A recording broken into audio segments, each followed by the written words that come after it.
in the world, but not of the world. Our Lord Jesus goes reigning on in the hearts of us ministers. Save thy grace through faith alone. With us a great army of chaplains, preachers, teachers for marching on. Now the world could have inner peace, hope and joy in Christ alone. We are united in God our Father and in His Son and the Holy Spirit, working hand in hand to accomplish the great commission. Logos PH, Logos Philippines, International Instituto. Our alma mater, Logos PH Instituto. Our alma mater, LILBSI. Our alma mater,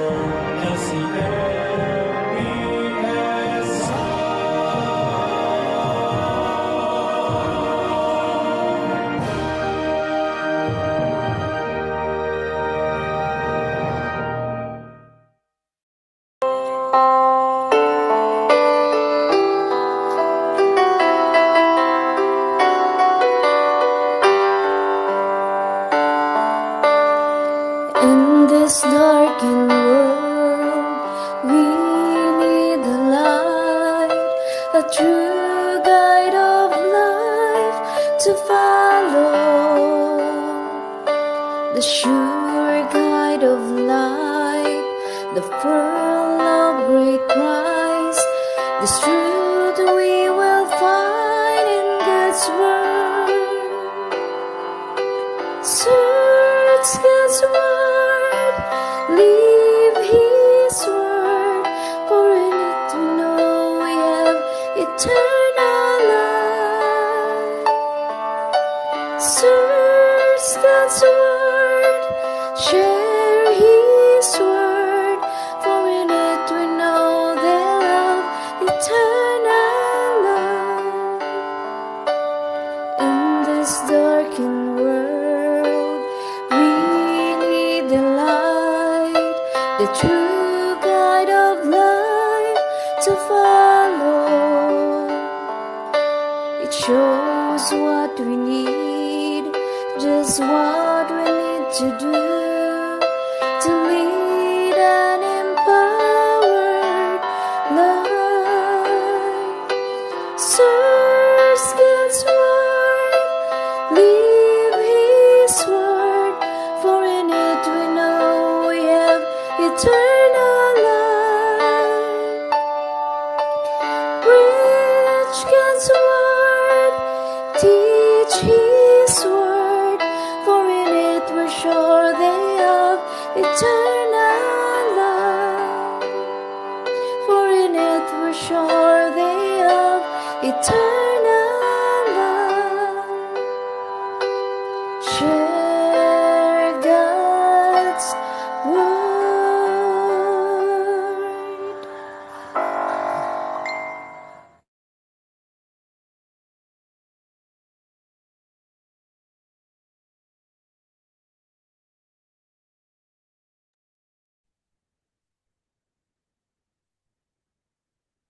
Doc Rolly, shall we start na?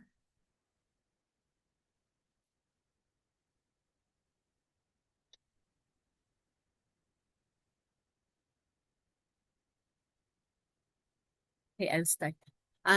Good afternoon, everyone. I'm Dr. Leah Madrid. I'm here now in General Trias, Cavite, but I'm formerly from Manila Center Church and then in the prison ministry in the Bilibid. But before we start, I would like to ask Ma'am Mylene Benyosa for a word of prayer to start our program. Okay, let us pray. Our Lord God, Almighty Father, Creator for heaven and earth, thank you for this afternoon that we are here to study in your words. Bless any one of us, especially in our speaker, Dr. Leah Madrid, our Lord God. Give us the wisdom of knowledge and give the Holy Spirit to be guide us. May you, our Lord God, for your love and care. Thank you, our Lord God, for this day, our Lord God, and bless any one of us and give us the wisdom of knowledge to understand your words.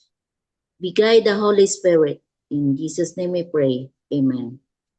Amen. Thank you very much, Ma'am Maylene Binyosa, for the opening prayer. Hello, everyone.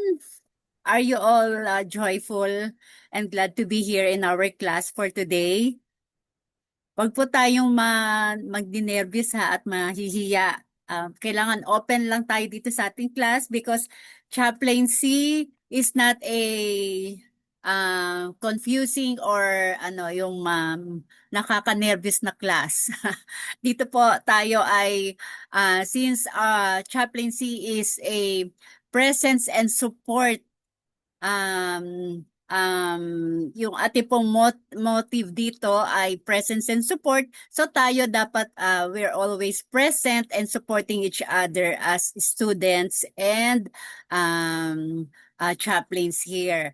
So we have here 15 participants, and are you all English speaking people or what? I see Sir Brighton Kadsambayra. He's a foreigner, right? Sir Brighton, can you understand a little? Can you understand a little Tagalog? No Tagalog. I don't understand Tagalog, ma'am. Okay. Nako, mano-nosebleed pala ako dito kay Sir, kay Sir Brighton. So anyway, sir, our class is General Studies in Chaplaincy Ministry. Yeah. And as I heard last week, all of you here are all chaplains already or teachers and laymen. And si Ma'am Maylene, ano ka po, Ma'am Maylene? Missionary din po, ma'am. Missionary din. Si Sir Nino Estrera, Sir Jerry Glynn Abilar. Tatlo lang po yung naka-open dito ng picture. And si Ma'am Kaya Anay nga, de Lima. Oy, ang gwapo pala ni Sir Roger Tabigne, from Thailand. Yan. So, i-open lang po natin yung ating mga cam para po alam ko naman yung ating mga students na mga Kaya- gwapo pala at mga magaganda. Yan. So, mag-share na po ako ng ating topic kasi 1 hour lang tayo sa ating class. So, yan. Nakikita nyo po ba yung ating screen? Can you see our screen? Yes, ma'am. We see it. Okay po, yan. So, paano ba ito mapapalaki? Yan. Yan. So, our course code is CHP 105, General Studies in Chaplaincy Ministry. Ang inyo pong professor, Leah B. Madrid. Actually, ako po ay professor din sa isang school sa Camp Crame, Values Formation, and chaplaincy din po yung aking itinuturo doon. Okay. So, move lang po natin to. Wait lang po.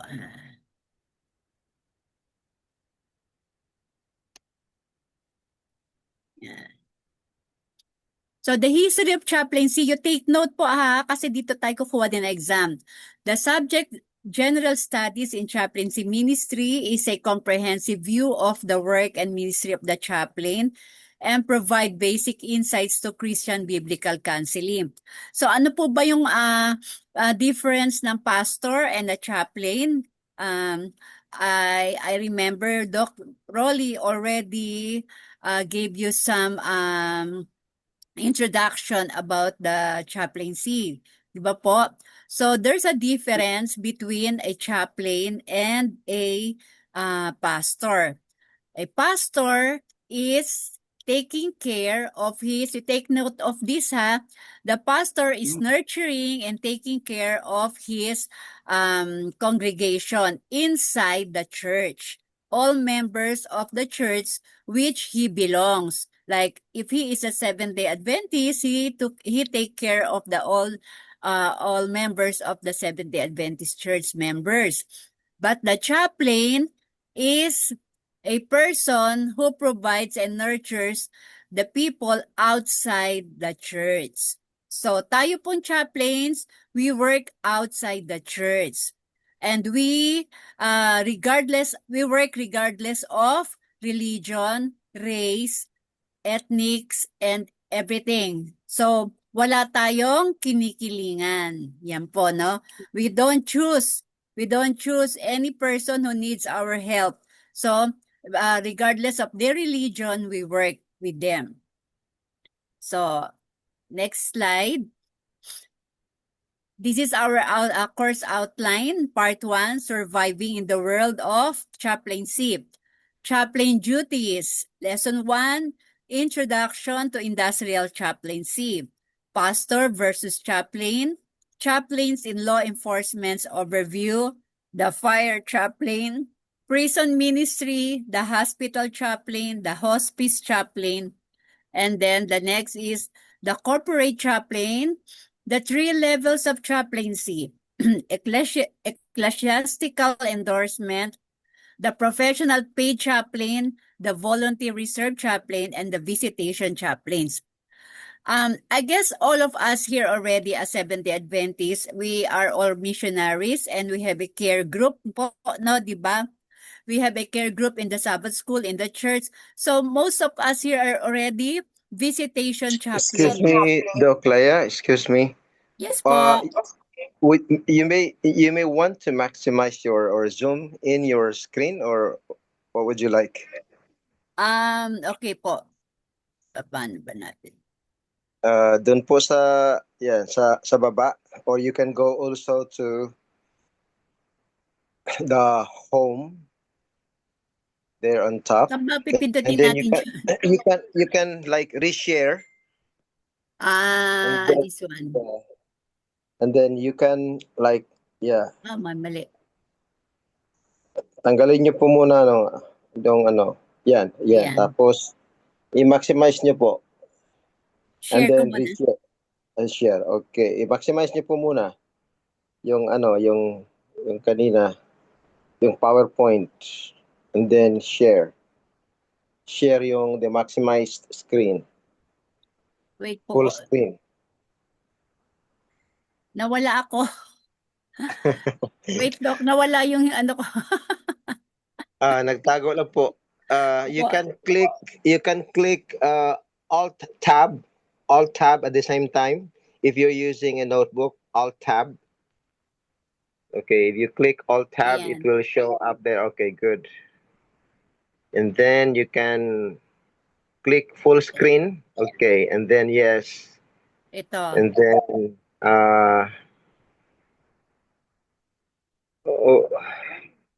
pwede rin po, kaya lang Kaya maliit po, no? kaya lang ang na-share nyo is the my files, hindi yung PowerPoint. What you can do is you can like go out of that share screen. Stop And share. then Okay. stop share, and then you go to your PowerPoint, and then you click the full share. I think Sir Moises, maybe you can instruct more. Yeah. Nawala na ako. Okay.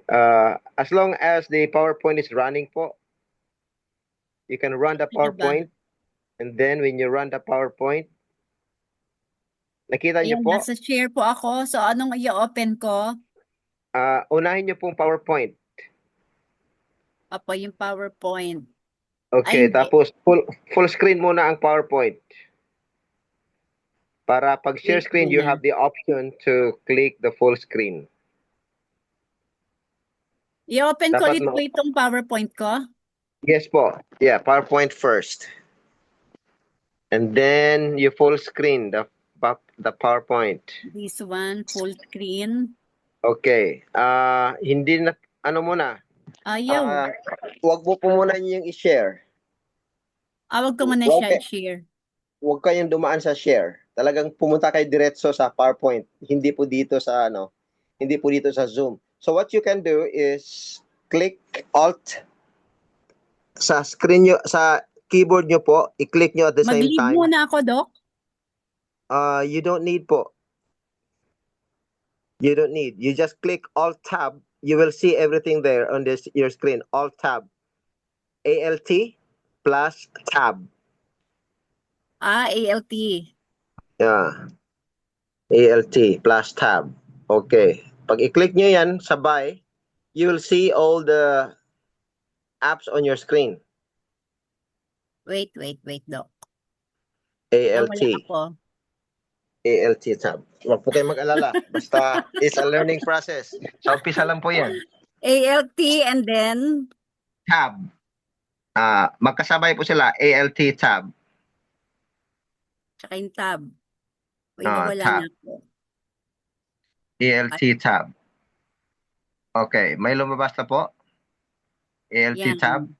Ayan. So, you can go to the PowerPoint if it is open. If it is not, then you can go directly to the My File or something like Document. document. Yes, and then from there, run the PowerPoint, make it full screen, and then sa kanya po nyo i-share.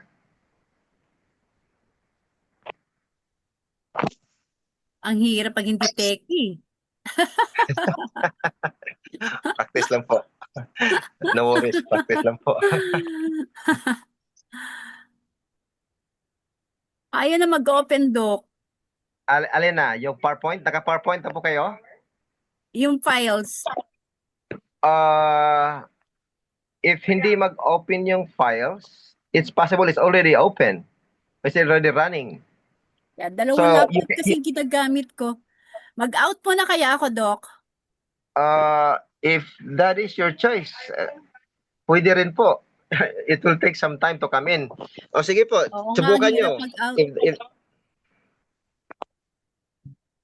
may leave po dyan sa kung gusto niyo mag-out. Pero I don't recommend you going out or logging out. I just like, yeah, okay. That one started sharing. Oh, iba po yung na-share nyo. Google. Okay, share po ulit. You can have all the options. When you click share, you have all the options there. Kung ano yung i-share nyo. Is it all screen? Maliit Is it talaga, no? PowerPoint? Is it, ayan. Okay na lang po. Siguro kung gano'n lang for the meantime. Siguro need pa talaga magpaturo sa mga kids.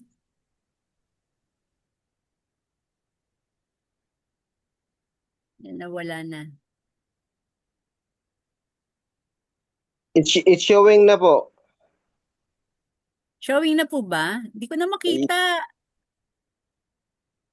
You click Alt Tab ulit po. Yan. ALT plus Tab.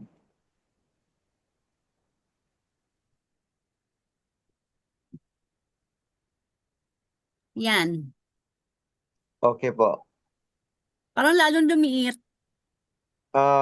I-maximize nyo po doon sa yan, dyan. Yan, may plus dyan sa okay, pwede rin yan. Ito, Sige po, Doc. i-try nyo po. Okay, sige. Click nyo po. Ito isa, 47. Ay, lalong liliit yan. Sige po, i-try nyo po. Sige. Ayun na siya lumaki, Doc. Kasi siya. Doon po, kita nyo po yung pula dyan. May pula, there's a red one. At the bottom, there's a red bottom. Yes, This okay one? po. Check nyo. Iba pala yung screen nyo kaysa amin. Yun. I got it na, Doc. Okay po. Okay, malaki na po siya. Yan. Ay, Ay, practice. Yan.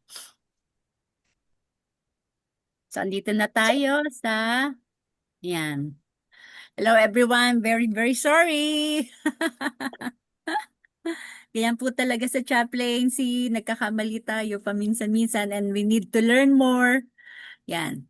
So, as I said, most of us are already visitation chaplains na, di ba? Because we are already members of the care group in our church.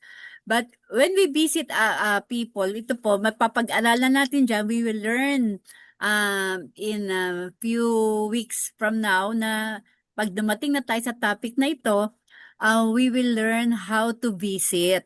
Yan, what we have to say and what we have to do when we visit. Kasi most of us already are may mga attitude po tayo when we visit our friends, di ba? So this is in chaplaincy we have different kind of visitations. Yan. So professional paid chaplain, when we enter some institutions or agency that needs a chaplain or maybe in the hospital, pwede po tayo maging professional paid. Ecclesiastical, mostly here are pastors or ministers dito sa mga ecclesiastical endorsement na chaplains. So, corporate chaplain, most of us are already corporate chaplains. So, we will tackle that also. And next, lesson 2 natin. So, we only have until June. So, mabilisan po yung ating mga lessons here. Chaplain volunteers in the prison. Maybe some of you are already visiting a prison, already have prison ministries. And duties of the emergency services, emergency protocols, pastoral confidentiality and ethics, dealing with suicidal people. Yan, very important. Death notification, how we deliver death notifications to our brethren or to some people who have relatives who were who met an accident. Yan. And biblical counseling, 101, the biblical blocks of counseling. This is part 3, biblical counseling na. Gathering information, part 1. Gathering information, part 2. Personal assessment forms biblical change. So, hindi po yan napakarami ha, kasi ano lang po yan, lahat po yan ay kasama sa isa or dalawang topics. So, crisis intervention, critical situation stress, yan. So, we will also study how to meet critical situation stress, especially when we deal with people who are experiencing anxiety, and then we also give a counseling about traumatic stress reactions, especially in children. So just recently, I have a client or someone I've been counseling with, na-rape ng kanyang new husband, yung kanyang daughter. So yung daughter, she's there in Zamboanga now, sa DSWD. So tayong mga chaplains, we need to learn more about this kasi we don't know the problem of our clients or the people who come to us. So we should know also how to deal with them, especially if it concerns their children. So traumatic stress reactions and children. And then dealing with death and dying, grief and bereavement, preparing for approaching death, healing conversations. Yan. So dyan natin malalaman na hindi tayo pwedeng magsabi ng I understand you, I know what you're going through. No, hindi. Kasi we don't know what they feel right now, and we don't know what went through, di ba? Yung before the death of their family members. So hindi natin pwede sabihin na naintindihan kita o alam ko kung ano nararamdaman mo kasi may different process po tayo sa pagsasalita sa ganyan. And then, I know. Counseling, recap, information at a glance, collecting and organizing data, taking notes when appropriate, kind of information to collect, physical condition ng ating mga clients. So what is a chaplain? Yeah. What is a chaplain? Chaplains are usually pastors or clergy with specialized training called by the church to extend the ministry of chaplain to persons in institutional, ministry of church to persons in institutional and specialized settings, places where the church has little or no access, di ba? So, we are not clergy. Sino po dito ang mga clergies or mga pastors? Taas po ang kamay. Si Ma'am, si Sir Brighton, are you a pastor?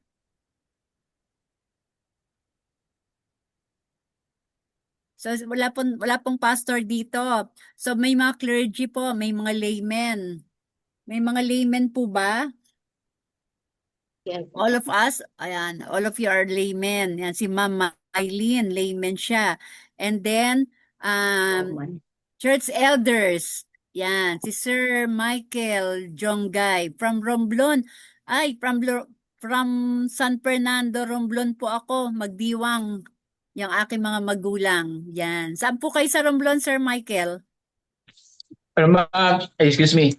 I'm from dito po ako sa Magdiwang proper.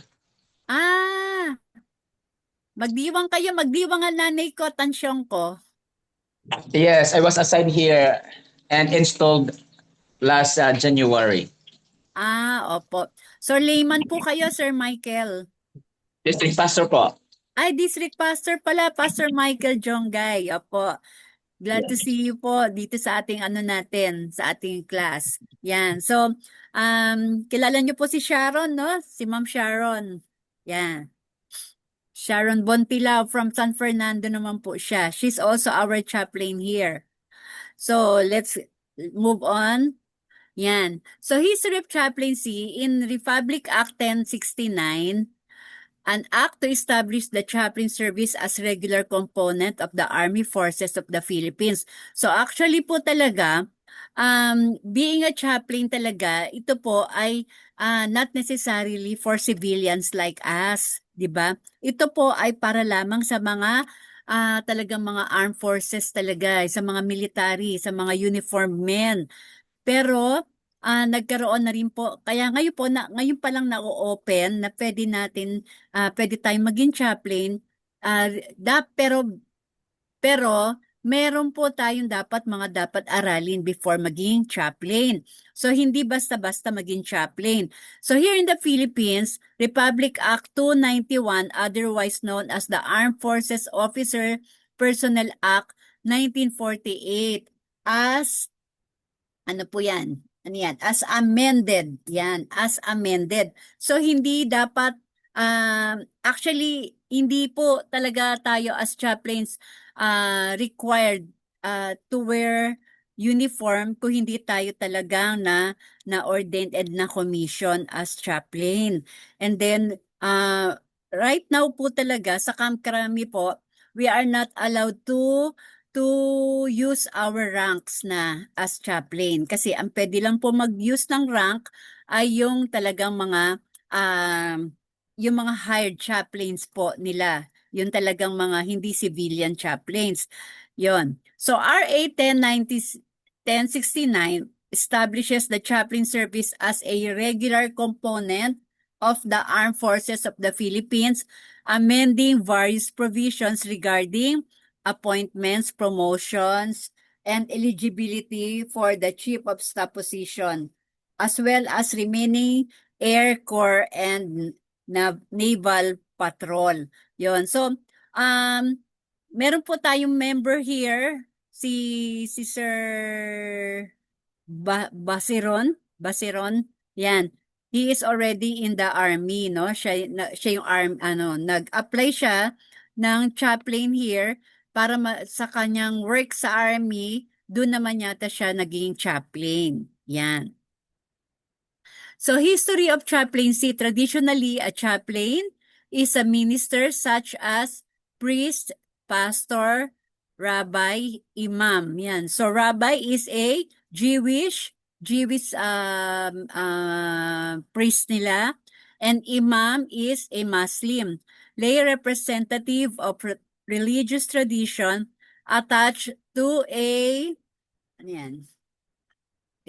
attached to a secular institution such as a hospital, prison, military unit, school, police department, fire department, hospice, university, or private chapel. So, marami tayong mga pwedeng pasukan as chaplain, di ba? So, kahit everywhere dito sa ating mga area, sa mga lugar natin, even in the hospice, some of you are already visiting hospice, di ba? Yung mga may mga cancer, yung may mga near death na sila. Yan po nililibot natin yan. And if you are a teacher or professor, you can be a university chaplain or in the private chapel of a rich people or in the subdivision. So, marami po tayong pwedeng maikutan. So, the word chaplain referred to representatives of Christian faith. Yan, di ba? Minsan may mga joke po, no? Yung chaplains daw is from Charlie Chaplin. Do you know Charlie Chaplin po? Di ba Charlie Chaplin? An old-time actor way back in the 50s or 60s yata, no? Or 30s. Yan. So, akala nila, doon natin na-get yung ating name na chaplain. It is also applied to people of other religions such as hindi ko mabasa. Such as the case of chaplains serving with military forces. So, tayo po, extension na lang tayo. Chaplain serve as an extension of the local church, di ba? So, as extension of the local church, we understand that our pastors are nurturing and taking care of yung mga people that needs to go or to learn more about the doctrine. So, we chaplains, we are not doctrinal. We don't give doctrines. If you are an active Seventh-day Adventist and if you are an active layman or elder, when you go out as a chaplain, don't give doctrine. That's the number one rule. Don't doctrinate or don't give them a doctrine that will convert them. Don't convert your clients. Kasi as chaplains, we are dapat the people will come to you not because of your religion, because they will have just in a case of me, I am a Seventh-day Adventist chaplain, and I have a friend who is an Iglesia ni Cristo, and she has a problem, but I don't know why she's not coming to me. Because she said, you're a chaplain, you're a Seventh-day Adventist, you will convert me. You will give me doctrines, you will open your Bible and give me doctrines. But we as chaplains, we usually open our Bible. We get our counsels, our lectures, or we give them counseling through the Bible. Through the Bible. Diba? Hindi tayo magbibigay ng mga counsels, or we don't give advice, ha? That's a difference between counseling and advice. When you advise, they will accept your advice. They will do it. And when you get wrong, when they get wrong, ikaw yung sisisihin kasi in-advise mo sila. You gave them advice na hindi mo naman alam talaga kung ito ay magiging effective or not sa kanya. So we just give counseling, ha? That's the difference between giving an advice and giving a counseling. We chaplains just give counseling. We just counsel our clients or the people who come to us. And we don't share doctrines. We just share the word of God, but not our doctrine. Just remember that. The history of chaplaincy, again, the origin of word chaplain. Yan, andyan na tayo, di ba? So, hindi tayo galing from Charlie Chaplin. In the medieval Latin, it's called capella, little cloak. And then it became capellanus, and then chapelin, and then chapel, and in Middle English, yan, it become chaplain. So, bakit nagkaroon ng word na chaplain? The word chaplain comes from the Latin word capella or capa, which means cape. Yan, cape. So, ano ba ang history ng cape? So, in 316 to 397 BC, Martin de Tours, bishop, a Catholic bishop. Yan. Si Martin de Tours is a Catholic bishop born in the antique Roman city Sabaria in Pannonia, now Szombathely, Hungary, from pagan parents. So yung parents po ni Martin is not a Catholic or whatever. They are pagan parents. At 15, he joined the army in obedience to his father. So while riding his horse during the field duty in Gaul, Rome, he saw a man naked, half naked, and ano yan? Half naked, and gave the half to the man. Yan. So, ni-ripped niya. Martin ripped his cape. Diba? You know what the cape symbolized during the day when you are a soldier or you're an officer? It's a symbol of their honor. It's the symbol of their authority. But he ripped. Yan, kasi half naked yung tao na lumapit sa kanya, half naked, and he ripped his cape. Some people ask, why not Martin gave all of his cape, the whole cape, diba? But he just ripped it because he needs the other half for himself, diba? Kasi maybe the place is cold and the cape used as a warmer, or maybe he wants people to see that the other half because it's an authority. If he doesn't have a cape, it means he's only a low profile soldier. But his cape designates his position. So he gave the half to the man. Since then, his kindness rippled all over the city. After some time, he abandoned his military life and began ministering and became a monk, later on a bishop. So si Martin de Tours, he is a bishop. He was the first saint martyr venerated by the Latin Church. First saint siya na hindi siya namatay, di ba? Before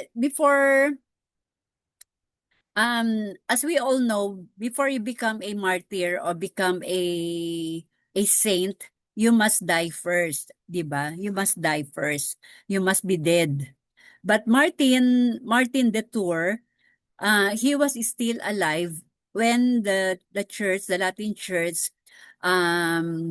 venerated him, yan, to be a martyr. So he is celebrated every year, every November 11. So sa November 11 in Hungary, isi-celebrate naman si Martin de Tours. So doon nanggaling yung name na chaplain. So in the 4th century, chaplains, Latin capellani, were so called because they kept Saint Martin's famous half cape, capella, diminutive of capa. So yung half pala, yung half na cape, they took it and they made it a sacred relic. Yon. So siguro nasa ano yon, nasa museum yung kanyang half cape. The sacred relic gave its name to the tent and later to the simple oratory or chapel where it was preserved. Yan, na-preserve nga nila sa museum. To it were added relics that were guarded by chaplains by the king during Merovingian. Yan. And Carolingian periods, and particularly during the reign of Charlemagne, the Holy Roman Emperor, who appointed clerical ministers who lived within the royal palace. So, ito palang chaplain na word, brothers and sisters, it is a holy name, no? Holy name sa panahon talaga noon because yung kanilang Holy Roman Emperor, siya nag-give ng name na Capellani. So, we as chaplains pala, we can be called Capellani also because yun ang tawag sa mga clerical ministers. But later on, naging English word na nga, so naging chaplain. So yun yung pinaka-history ng ating name na chaplain. So very sometimes we use the word chaplain just as casual as ever, 'di ba? Pero pagka naisip natin yung pinaka-history niya, that it was from a person who gave half of his cape, even if it's cold, and even if it means a symbolization of his authority, but he ripped it, 'di ba? So, naging ganun na rin yung pinaka sumunod na mga generations of the Capellanis. Naging matulungin na rin sila. Nag-ripple yung kanyang good attitude, yung kanyang good deeds to all the people and even to us now here. Diba? So, in addition to their primary duty of guarding the sacred relic, also said Mass for the King on feast day. So, nag-umpisa talaga ang chaplaincy sa royal church, sa royal church talaga. And yung mga chaplains became more identified sa service, 'di ba? Sa service ng church talaga. Nagsiserve sila sa mga monarch and ecclesiastical matters. And nag-spread na sa western, and then here in the Philippines we are also starting, actually sabi ni Pastor Salo mga 18 years ago or some 10 years ago na nag-start na yung chaplaincy here in the Philippines na naging widespread na siya because of hindi na lang mga chaplains and hindi lang hindi lang pastors and hindi lang clergy pwedeng maging chaplains, but also civilians like us, di ba? So the practice of kings appointing their own chaplains is spread throughout Western Christendom. So napaka-royal, brothers and sisters. Chaplains started from royals, no? Mga royal, because the king himself named the ministers and the people as chapelani, as chaplains. So we also, as Seventh-day Adventist chaplains, we are also royal, di ba? Because we are sons and daughters of our God. So our God is the King of Kings. So we are royal. So when the time comes that you wear your uniform as chaplain, you act like a real son of God or children of God. We act like a real royal chaplains, di ba? And dito here in the Philippines, marami ng chaplains even in evangelical church, di ba? In Camp Crame, most of my friends there, most of our leaders in the chaplaincy are all evangelicals. My partners, my co-workers, they are all evangelicals. And you can see the difference between the Adventist chaplains and the evangelical chaplains. And someday soon, when you go out and meet some other kinds of some other people, some other chaplains in the different religions, they are not as honorable as we are as Adventists, no? Kasi tayo mga Adventist talaga, bukod sa pagiging meron tayong kakaibang mga kilos talaga na very, very honorable tayo. Yan.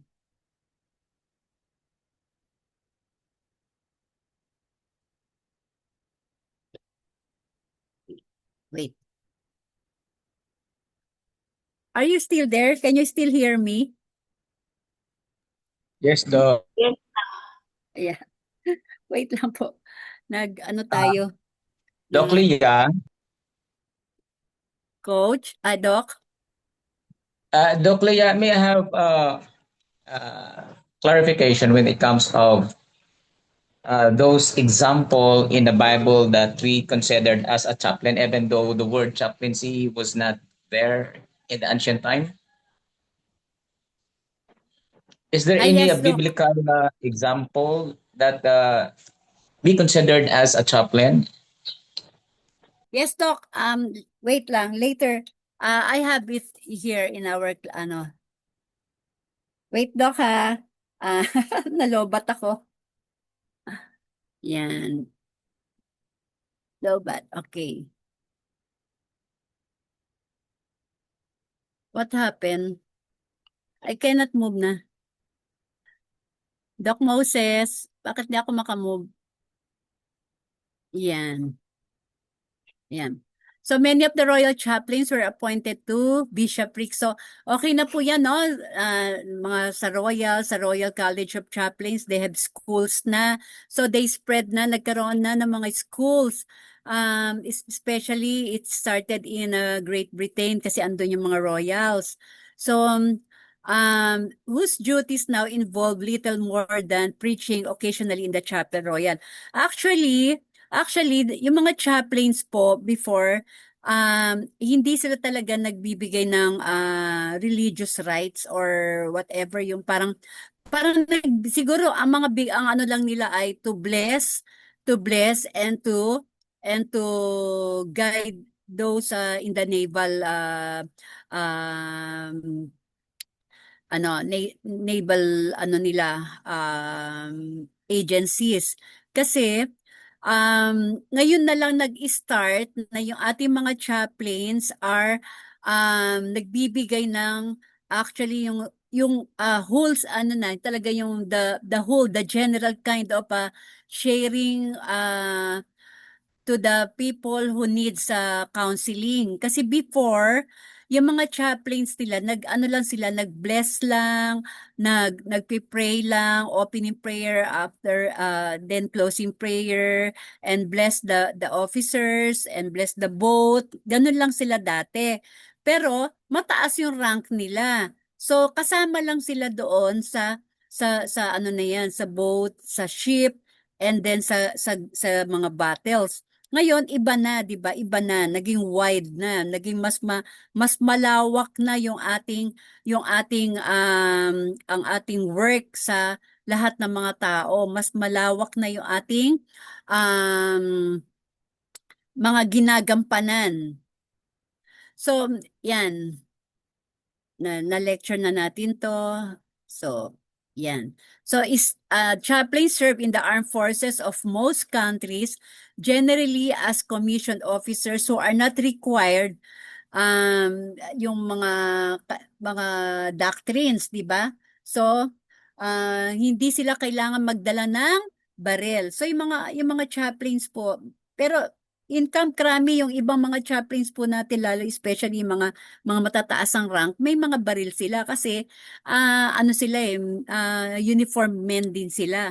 Pero yung civilian chaplains or tayo, we don't bear arms. And siguro kung meron tayong mga Adventist na nasa armed forces, dapat talaga hindi magdala ng mga arms. So, Protestant, Roman Catholic, Jewish chaplains serve in the armed forces of the United States. So pwede talaga tayo mag-apply, mag-work sa kanila as hired or volunteer chaplains, di ba? Yan. A chaplain performs basically same functions in armed forces. A chaplain in the military must furnish or arrange religious Ano yan? Hindi ko mabasa yan. Religious services and ministrations. Advise his commander, yan, and fellow staff officers on matters pertaining to religion and morality. Administrative comprehensive program of religious education. So lumalawak na po, no? From dati sa mga royals na parang symbol lang sila ng pagtulong or symbol lang sila ng chaplain o kapilyani. Ngayon malawak na kasi pwede na sila magsalita sa kanilang mga commander and mga staff na mga tungkol sa mga religious education. Serve as counselor, friend to the personnel of the command, conduct instruction classes in the moral guidance program of this service. So, ang dami ng trabaho yung chaplain. Sa ano po ito ha? Sa armed forces pa lang ito.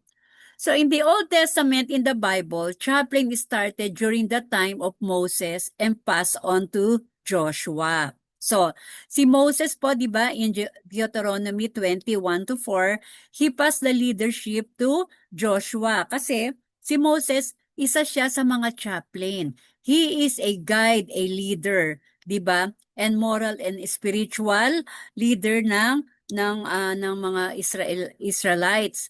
So, Moses is one of the known chaplain in the Bible.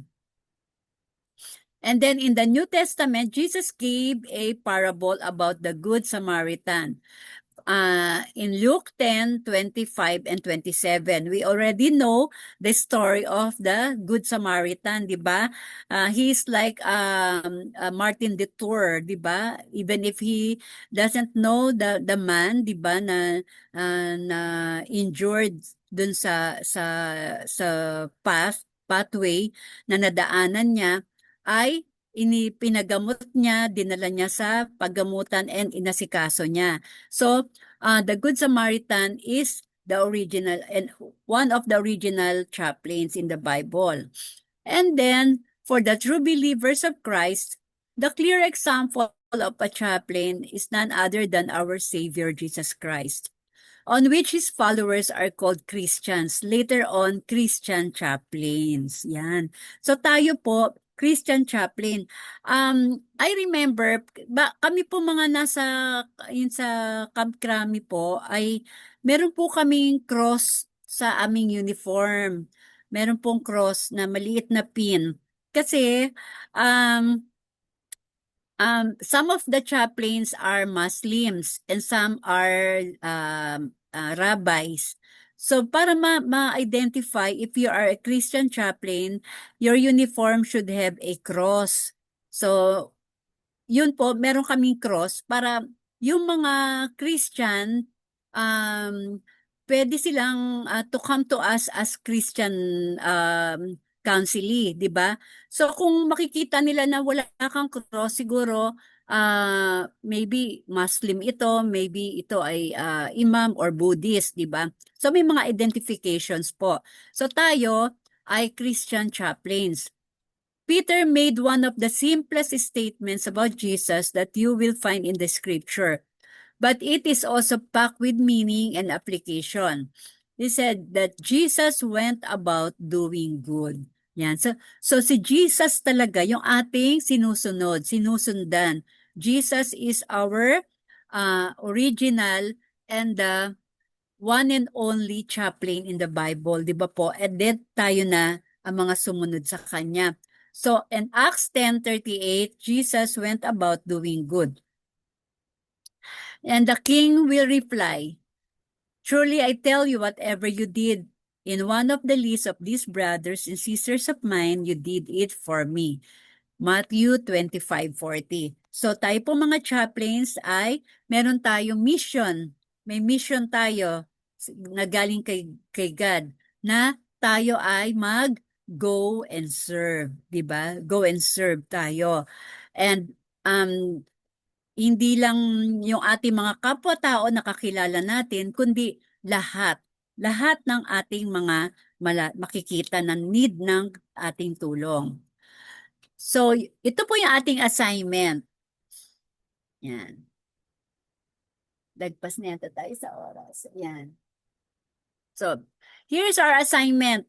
everyone, pwede po i-take note niyo to ha for next Sunday. What kind of legacy are you going to put in history as a part of your journey being a chaplain? Yan. So ano yung, kung si Martin Detour, naging chaplain siya kasi nirip niya yung kanyang cape and then he gave the other part sa dun sa mahirap, dun sa naka half naked na tao na giniginaw. So, what about us? Ano yung legacy mo na you want to put in history, sa history mo as a chaplain? Yan. So, pag-isipan po ninyo and then next Sunday or this week po pala, pwede po natin i-send sa akin sa email ko yung inyong mga answers. Yan. So, para maano natin. Or maybe you can share it. Maiksi lang po ha. Huwag masyadong marami kasi ano lang legacy. Like ano lang, like ni Martin Detour lang na he ripped his cape and then gave it to the other person. Parang ganun lang. Maybe you can say, I give half of my food or my burger to some to a child outside Jollibee, ganyan, di ba? Para magganon, parang in your history lang, in your life history, na nakatulong ka ng mabigat sa na nakita mo na nagkaroon ng difference dun sa tao na tinulungan mo. Yan. Yeah. And then, end of the topic na po. Yan. Yan po yung ating uniform dito sa LIMS. Yan. Nakita nyo po ba yung ating uniform? Di ba? Very honorable po and very chaplain ang dating po natin. And someday soon, yan. Makakapagsuot na po kayo niyan ng ating uniform and ma-ordain na rin kayo at magkakaroon na rin kayo ng mga badges. Yan. So thank you very much and if you have any questions or may karagdagan, you can share it kung may time pa po tayo. Ma'am, ano yung email address niyo, ma'am? So email address is leabmadrid@gmail.com. Yan. Doon niyo po i-send yung inyo po mga mga history. Yan yung anyong assignment. Yan. leabmadrid@gmail.com.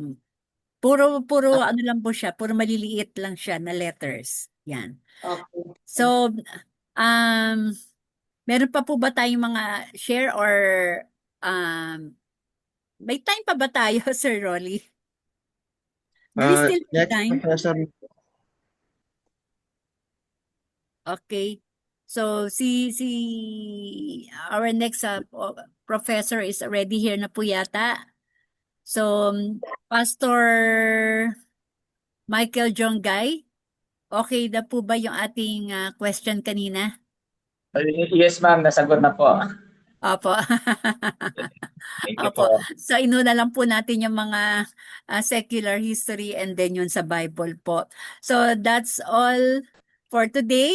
And I hope marami po tayong natutunan and mapag-aaralan ko na rin maigi itong paano tayo mag-sharing dito sa ating Zoom. Yan. Thank you very much and see you again next Sunday.